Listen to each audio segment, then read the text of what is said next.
बोले रामायण मैया की जय, बोले राम राजा सरकार की जय। कौसल्या धर धीरज काहै, पूत पांथ गुरु आय सो आहै। सो आदरिया करहि हित मानी, तजहि विषाद काल गति जानी। कौशल्या जी धीरे धर के बोली कि हे पुत्र, गुरुजी की आज्ञा हितकारी है, उसका सम्मान करो और हित मानकर वैसा ही करो। काल की गति जानकर दुख को दूर कर दो। बन रघुपति सुरपति नर नाहु, तुम यह भांत तात कदराहु। परिजन प्रजा सचिव सब अम्बा, तुम ही सुत सब कहे अविलंबा। हे बेटा, राम वन में है, राजा स्वर्ग में है, और तुम इस भांति कातर हो रहे हो। हे पुत्र, कुटुंबी मंत्री और सब माताएं कि तुम ही सहारे हो। लख विधि बामो कालो कठिनाई, धीरज धरहु मात बल जाई। सिर धर गुरु आयस अनुसर हूँ, प्रजा पाल परिजन दुख करहूँ। विधाता को उल्टा और काल की कठिनता को समझकर धीरे धरो, माता तुम्हारी भलैया लेती है। गुरु की आज्ञा मानकर उसी के अनुसार प्रजा का पालन कर नगर वासियों के दुख को दूर करो। गुरु के बचन सच बे अभिनंदन, सुने भरत ही हित जनु चंदन। सुन बहोर मातो मृद बानी, शील स्नेह सरल रस सानी। भरत जी ने गुरु के वचन और मंत्रियों के अनुमोदन को सुना, जो हृदय के लिए चंदन के समान शीतल है। फिर माता की कोमल वाणी सुनी, जो शील स्नेह तथा सरलता के रस से भरी हुई है। सानी सरल रस मातो बानी, सुन भरत व्याकुल भये। लोचन सरोर सेवत सिंचत, बिरह और अंकुर लये।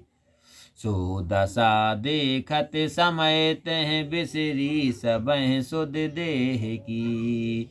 तुलसी सराहत सकल सादर, सीव सहज स्नेह की।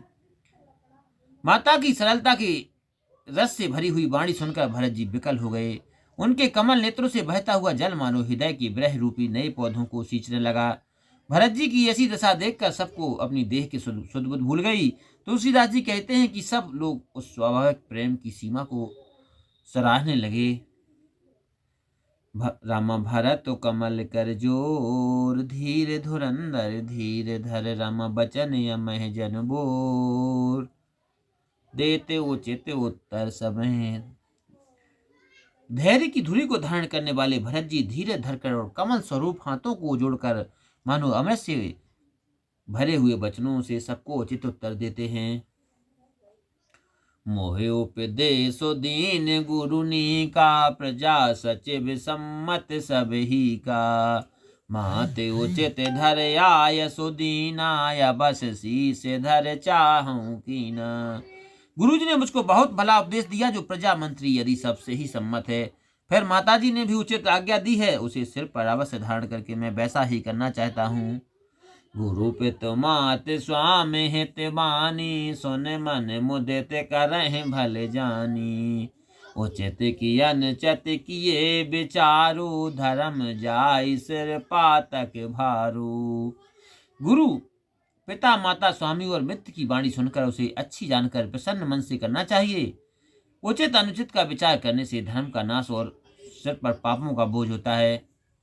तुम तो देहो सरल सिक सोई, जो आचरत मोर भल होई। यद्यपि यह समझत हऊनी के, तदप होत पर तोष न जी के। आप सब मुझे वही सरल सीख दे रहे हैं, जिसके आचरण करने से मेरा भला हो। यद्यपि मैं यह बात भली प्रकार समझता हूं, तो भी मेरे जी में संतोष नहीं है। अब तुम विनय मोर सुन ले हूँ, मोह अनुहरत सिखावन देहूँ। उतरू देऊँ क्षमा बे अपराधु, दुखित दोष गुण गुण न साधु। अब आप लोग मेरी प्रार्थना सुनिए, फिर मुझे उचित शिक्षा दीजिए। मैं उत्तर देता हूँ, इस अपराध को क्षमा करना, क्योंकि साधु पुरुष दुखियों के दोष और गुणों को नहीं गिनते। पितृसुरपुर सिय राम बन करन कहु मोहराज, यह ते जानहु मोर हित में आपन बड़ काज। लिखन सिया रामचंद्र शंकर योग। पिताजी स्वर्ग में हो और सीता जी राम वन में हैं। आप मुझे राज करने के लिए कह रहे हो, सो इसी में आप मेरा कल्याण समझते हो अथवा अपना बड़ा काम। बोले रामायण मैया